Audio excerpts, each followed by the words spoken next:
क्या आपने कभी सोचा है कि श्री कृष्ण की प्रिय, उनके दिल के सबसे करीब राधा रानी की मृत्यु कैसे हुई? आखिर उनकी अंतिम इच्छा क्या थी और उन्होंने श्री कृष्ण से ऐसा क्या मांग डाला जो आज भी चर्चा का विषय है? ये एक ऐसी प्रेम कहानी है जो समय से भी परे है। ये वो बंधन है जो तन से नहीं, आत्माओं से जुड़ा हुआ है। तो दोस्तों, आज हम जानेंगे राधा रानी की मृत्यु का असली रहस्य और उनकी अंतिम इच्छा की अनसुनी मगर रोचक कथा जो आपको हैरान कर देगी। आज की वीडियो अत्यंत ही ज्ञानपूर्वक और प्रेरणादायक है, इसलिए इस कथा और इस रहस्य को समझने के लिए वीडियो को पूरा जरूर देखें, क्योंकि इस कथा को पूरा सुनने से आपका जीवन सफल हो जाएगा। तो चलिए इस रहस्यमयी कथा को शुरू कर। कहानी की शुरुआत न तो बरसाने की उन गलियों से होती है और न ही वृंदावन से। इस कथा की शुरुआत होती है एक कुंज से, जहां वृद्धा हो चुकी राधा अपने अंतिम समय की प्रतीक्षा कर रही थी। अब वो पुरानी वाली राधा नहीं रही, अब वो वृद्धा हो चुकी थी। उनका शरीर झुक चुका था, लेकिन आज भी उनका हृदय उसी किशोरी राधा का था जो केवल श्री कृष्ण के लिए धड़कता था। उनके चेहरे पर झुर्रियां आ चुकी थी, लेकिन आज भी जब कोई बांसुरी बजाता तो उनके चेहरे पर रौनक आ जाती, एक हंसी सी छा जाती, मानो पुरानी यादें ताजा हो गई हों। कृष्ण जब मथुरा छोड़कर चले गए, तब उनके वियोग में राधा ने न तो किसी से विवाह किया और न ही कहीं आश्रय लिया। वे अकेली ही वृंदावन के एक एकांत कुंज में रहने लगी। उनका दिनचर्या हर दिन सामान्य रहता था।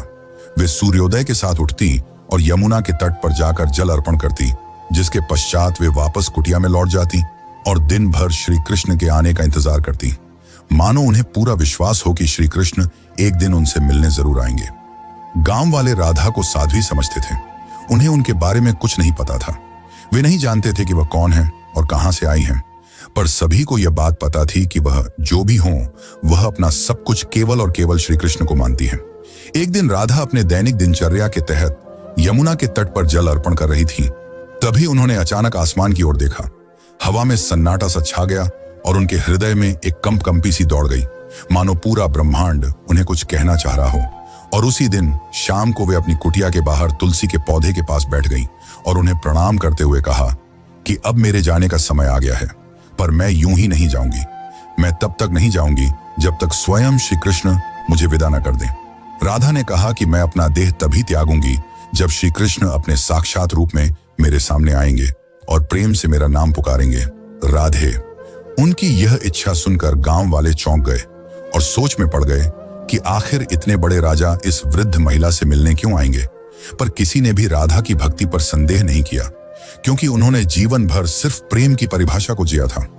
उनके मन में श्री कृष्ण का अद्भुत प्रेम था और दूसरी तरफ द्वारका में बैठे श्री कृष्ण, जिनके पास सब कुछ था, पर फिर भी उनका दिल आज सूनापन झेल रहा था। कहते हैं ना कि सब कुछ पाकर भी आदमी के पास कुछ नहीं होता। आज श्री कृष्ण की हालत भी वैसी ही थी, लेकिन उन्हें अब अंदर से एक खिंचाव सा महसूस हो रहा था।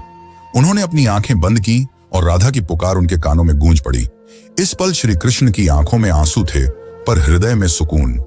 उन्होंने तुरंत सब कुछ छोड़कर उसी पल एकांत कुंज की ओर प्रस्थान किया, जहां राधा रानी उनका इंतजार कर रही थी।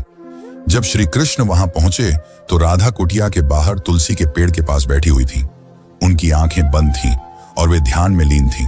कृष्ण ने धीरे से कहा, राधे।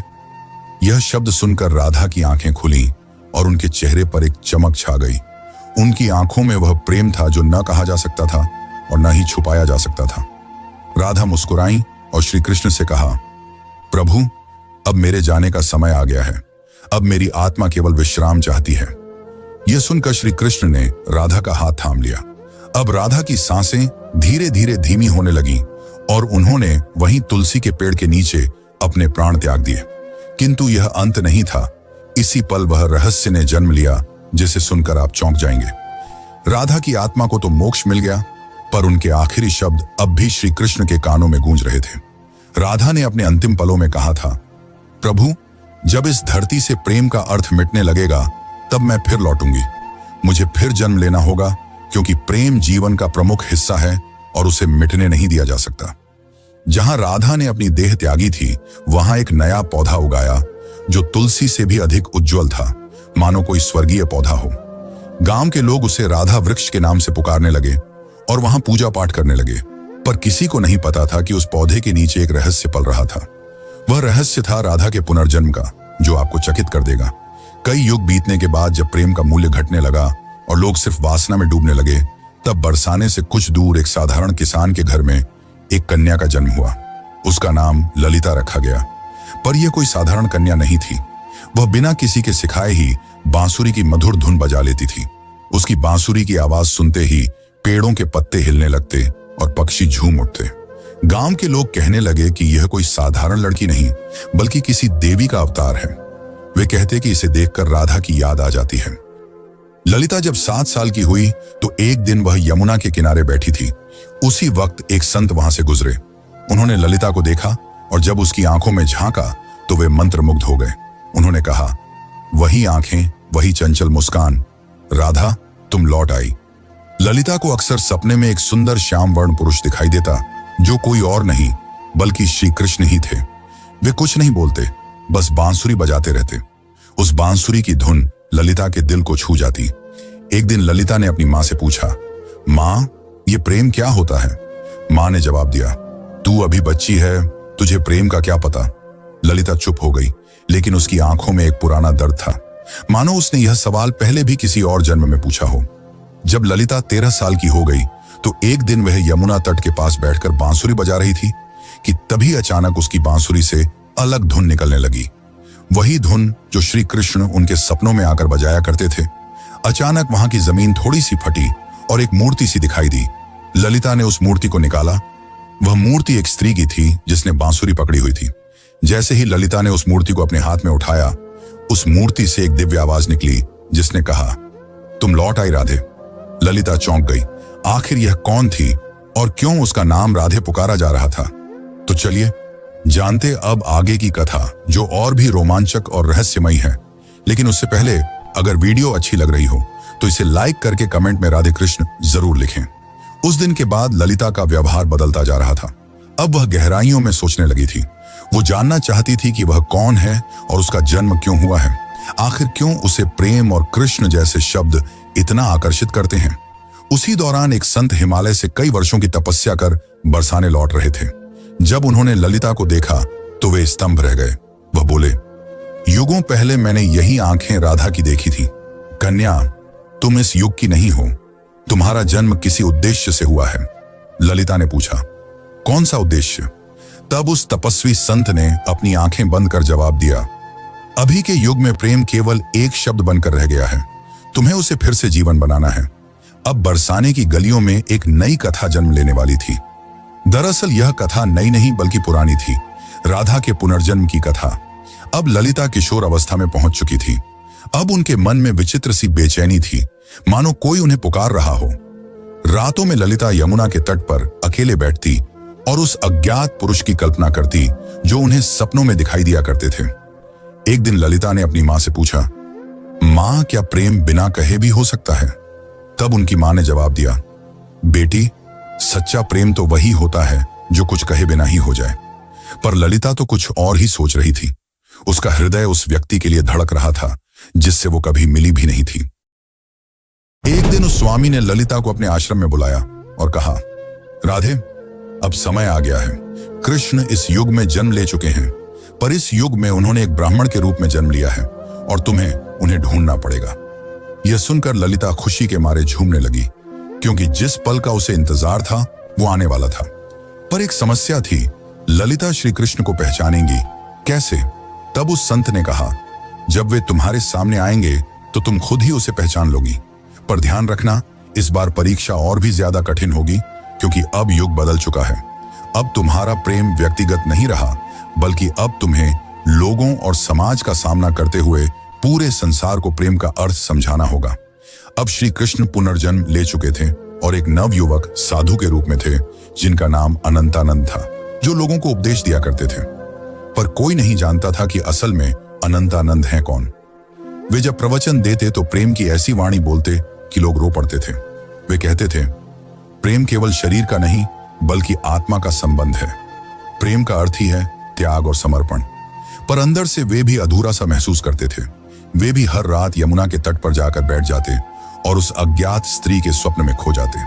अब एक दिन संत के आदेशानुसार ललिता अपने माता पिता को प्रणाम कर अकेले ही अपने उस अज्ञात प्रेम की तलाश में निकल पड़ी। उनके हाथ में केवल एक छोटी सी बांसुरी थी और मन में दृढ़ निश्चय। वे गांव गांव घूमती, कभी कथा सुनती तो कभी कई साधुओं से मिलती, इस उम्मीद में कि उसे उसका प्रेम मिल जाए। पर किसी साधु में वह तेज नहीं था जिसकी तलाश ललिता को थी। एक दिन उसे एक वृद्ध महिला मिली जिसने उससे पूछा, बेटी तुम इधर उधर क्यों भटक रही हो? तब ललिता ने कहा, मुझे किसी की तलाश है। उस वृद्ध महिला ने ललिता में राधा सा तेज देखा और उसे सुझाव दिया, बेटी तुम अपनी यह बांसुरी बजाओ, जो तुम्हारे लिए बना होगा वह स्वयं ही धुन सुनकर तुम्हारे पास खींचा चला आएगा। जिसके पश्चात ललिता ने ऊंची पहाड़ी पर चढ़कर अपनी बांसुरी बजाई और ठीक उसी पल उसे कई मील दूर अनंतानंद की आंखें भर आईं। ललिता अब तक 8 गांव पार कर चुकी थी। हर गांव में वह अपनी बांसुरी बजाती, मगर अब तक उसे वह नहीं मिल पाया था जिसकी उसे तलाश थी। ललिता को अनंतानंद के आसपास होने का एहसास होता, मगर वह उसे ढूंढ नहीं पा रही थी। अब वह थक चुकी थी, जिसके बाद उसने प्रण लिया कि यदि अगली पूर्णिमा की रात तक उसे वह नहीं मिला तो वह यमुना में कूदकर अपनी जान दे देगी। उस दिन आखिरी बार ललिता ने बांसुरी बजाई। उसकी धुन वैसी ही थी जो किसी को अंदर तक भिगो दे। उसी पल हिमालय में बैठे अनंतानंद को वह ध्वनि सुनाई दी। उसे वह ध्वनि काफी प्रभावी लगी, मानो उसने कई वर्षों बाद वही ध्वनि सुनी हो जो उसे पुकार रही हो। अनंतानंद ने तुरंत ही हिमालय छोड़ दिया। ठीक उसी रात ललिता को फिर से स्वप्न आया, पर इस बार स्वप्न काफी अलग था। इस बार श्री कृष्ण और राधा यमुना के तट पर बैठे थे और राधा श्री कृष्ण से पूछ रही थी, प्रभु क्या इस बार भी मेरी प्रेम कहानी अधूरी रह जाएगी? कृष्ण ने कहा, नहीं राधे, इस बार संसार को तुम्हारे प्रेम की पूर्णता दिखाई देगी। इतना कहते ही ललिता का स्वप्न टूट गया। ललिता के मन में एक नई उम्मीद जाग उठी थी। अब वह उस जगह पहुंची जहां अनंतानंद पहुंचने वाले थे, वृंदाधाम। यह कोई आम स्थान नहीं थी। कहते हैं कि इसी स्थान पर राधा ने कृष्ण को आखिरी बार देखा था और एक शिला को छूकर प्रण लिया था कि जब तक उसकी प्रेम कहानी पूर्ण नहीं हो जाती वह लौटती रहेगी। उस समय वृंदाधाम में एक कथा हो रही थी और उस कथा के वाचक कोई और नहीं बल्कि स्वयं अनंतानंद थे। ललिता बहुत दूर खड़ी थी और उनके चेहरे को भी नहीं पहचानती थी, परंतु उनकी वाणी में कुछ ऐसा था जिसने उसके हृदय को प्रभावित कर दिया। उस दिन अनंतानंद प्रेम की परिभाषा समझा रहे थे। प्रेम वह नहीं जो आपके पास होता है और आपके साथ जीता है। प्रेम तो वह है जो दूर होकर भी पास होता है। वे यह सब बता ही रहे थे कि उनकी आंखें ललिता से टकराईं। दोनों एक पल के लिए स्तंभ रह गए, मानो पूरी दुनिया ही रुक गई हो। अनंतानंद ने तुरंत ही प्रवचन छोड़ दिया और ललिता के पास दौड़े चले आए। तब ललिता ने अनंतानंद से धीरे से पूछा, क्या आज भी आपको मेरी आवाज सुनाई देती है? अनंतानंद ने उसकी आंखों में देखा और प्रेम से कहा, राधे तुम आ गई। पल काफी मनमोहक था। पूरा संसार थमा हुआ था, लेकिन यह अंत नहीं था। असली कहानी तो अब शुरू होने वाली थी। अचानक मौसम खराब होने लगा और बादल काले पड़ गए और तभी वहां एक साधु कुरंगनाथ प्रकट हुए जो नहीं चाहते थे कि राधा और कृष्ण फिर से मिले, क्योंकि उसे ऐसा लगता था कि अगर राधा और कृष्ण फिर से मिल गए तो प्रेम को धर्म से ऊपर का स्थान मिल जाएगा जो कि समाज की जड़ता को तोड़ डालेगा। कुरंगनाथ ने कहा, तुम्हारा प्रेम आज के युग के नियमों के विरुद्ध है। आज का समाज न तो इस प्रेम को समझेगा और न ही सहन कर पाएगा। तब अनंतानंद ने कहा, प्रेम समाज का मिलन नहीं बल्कि 2 आत्माओं का मिलन है। तब कुरंगनाथ ने कहा, तो फिर अब तैयार हो जाओ अंतिम परीक्षा के लिए। कुरंगनाथ ने कहा कि यदि तुम्हारा प्रेम सच्चा है तो अगली पूर्णिमा की रात तक ललिता अपनी आंखों पर पट्टी बांध लेगी और वह बिना देखे और बिना सुने तुम्हें ढूंढ निकालेगी। यदि वह इसमें असफल हो जाती है तो दोनों को फिर से युगों युगों के लिए बिछड़ना होगा। अनंतानंद यह सुनकर मौन रह गए, पर ललिता ने बड़े ही प्रेम पूर्वक और शक्ति से कहा, मुझे आपकी यह शर्त मंजूर है। पूर्णिमा की रात पास आ रही थी। यह परीक्षा ललिता के लिए केवल एक शर्त नहीं थी बल्कि उसके प्रेम और संयम की लड़ाई थी। वह खुद भी यह जानना चाहती थी कि क्या बिना देखे सिर्फ मन और आत्मा से प्रेम किया जा सकता है या नहीं। अब उसने अपने नेत्रों पर पट्टी बांध ली और कसम खाई कि वह अब किसी को नहीं देखेगी जब तक उसकी आत्मा उसे स्वयं श्री कृष्ण को न दिखा दे। लोगों ने जब उसे ऐसा करते देखा तो वे उसका मजाक उड़ाने लगे कि आजकल की कन्याओं को तो सिर्फ नाटक करना आता है। लेकिन कुछ ऐसे भी थे जिन्होंने उसके इस प्रयास की तारीफ की और उसे हिम्मत दी और बोले, हे राधे, तुम इस युग में जरूर प्रेम को जीत दिलाओगी। उधर दूसरी ओर अनंतानंद एक सुनसान गुफा में ध्यान मग्न बैठे थे। वे केवल एक ही शब्द दोहरा रहे थे, राधे। वे न कुछ खा रहे थे न पी रहे थे, उनके शिष्य इस दृश्य को देखकर घबरा गए और बोले, गुरुदेव, यदि ऐसे ही चलता रहा तो आप जीवित नहीं बचेंगे। तब अनंतानंद ने मुस्कुराते हुए उत्तर दिया, मेरे प्राण तो केवल राधे में बसते हैं। इतना कहकर उन्होंने अपने शिष्यों को आदेश दिया कि यदि ललिता उनके बारे में पूछे तो उसे न उनका चेहरा बताया जाए, न ही उस स्थान का पता दिया जाए जहां वे ध्यान कर रहे हैं। वे भी जानना चाहते थे कि क्या इस युग में भी राधा केवल अपनी आत्मा की पुकार से उन्हें ढूंढ पाएगी। इधर ललिता अपनी आंखों पर पट्टी बांधे गांव गांव भटक रही थी। वह अनेक साधुओं से मिलती और पूछती, क्या आप अनंतानंद हैं? पर उसे कुछ हासिल नहीं हो रहा था। कुछ साधुओं ने तो यहां तक झूठ बोलने की कोशिश की कि मैं ही अनंतानंद हूं, पर ललिता का हृदय उन्हें पहचान जाता। उनकी आवाज में वह माधुर्य नहीं था, न ही वह तेज था जो केवल आत्मा से पहचाना जा सकता था। एक बार एक साधु उनके पास आया जिसमें गजब का तेज था और जिसकी वाणी अत्यंत मधुर थी। उसने ललिता से कहा, मैं ही अनंतानंद हूं। यह सुनकर ललिता एक पल के लिए डगमगा गई, पर तुरंत ही उसे एहसास हो गया और उसने उस साधु से कहा, आप में तेज तो काफी है, पर आप वह आत्मा नहीं है जिसकी मुझे तलाश है। उसी क्षण उस साधु ने अपना भेष बदल लिया। दरअसल वह कुरंगनाथ ही था जिसने भ्रम फैलाने के लिए ऐसा किया था। अब कुरंगनाथ ने क्रोध में कहा, तू अब तक नहीं टूटी? आखिर किस प्रेम की बात करती है तू? इतना सुनकर ललिता ने कहा, मेरा प्रेम इस युग के बंधनों से मुक्त है, जिसे शब्दों में समझाना असंभव है। इतना सुनकर कुरंगनाथ वहां से चला गया। अब ललिता उस गुफा के पास पहुंच चुकी थी जहां अनंतानंद ध्यानमग्न थे। ललिता धीरे धीरे गुफा के अंदर गई और अंत में उसे वहां किसी के होने का आभास हुआ, जिससे दिव्य तेज निकल रहा था। ललिता ने उन्हें पहचान लिया और उनके पास जाकर अपनी बांसुरी उनके पैरों में रख दी और कहा, मैं आपको देख नहीं सकती, पर मेरा हृदय काफी जोर से धड़क रहा है। क्या आप वही हैं जिनकी मुझे तलाश है? अनंतानंद ने बांसुरी उठाई और उसे बजाया, वही धुन जो ललिता को यमुना तट और अपने सपनों में सुनाई देती थी। फिर अनंतानंद ने उसकी पट्टी खोली और कहा, राधे, इस बार भी तुमने मुझे तन से नहीं, केवल अपने मन और आत्मा से पहचान लिया। वे दोनों रो पड़े। उनकी आंखों में कई सालों की थकान थी जो अब मिट रही थी। तभी वहां एक साधु आए और उन्होंने कहा, राधा और कृष्ण, तुम्हारा प्रेम संपूर्ण तभी माना जाएगा जब यह समाज इसे स्वीकार करेगा। जब इस समाज के सामने तुम्हारा प्रेम सत्य और पवित्र सिद्ध हो जाएगा, तभी तुम्हारा मिलन सफल होगा। राधा ने कहा, प्रेम तो किसी समाज के बंधन से मुक्त होता है, उसे किसी के प्रमाण की जरूरत नहीं। लेकिन तभी अनंतानंद ने उसे समझाते हुए कहा, राधे, अब युग बदल गया है। अब यह समाज प्रेम की परिभाषा भूल चुका है। इतना कहकर अनंतानंद ने उस साधु से पूछा, आप ही बताइए कि हमें क्या करना होगा? उस साधु ने कहा, तुम्हें इस राज्य की राजसभा में सभी के सामने अपने प्रेम को स्वीकारना होगा। तुम्हें वहां राजा, पंडित और प्रजा सभी को यह बतलाना होगा कि एक ब्रह्मचर्य, साधु और एक साध्वी भी प्रेम के बंधन में बंध कर धर्म के मार्ग पर चल सकते हैं।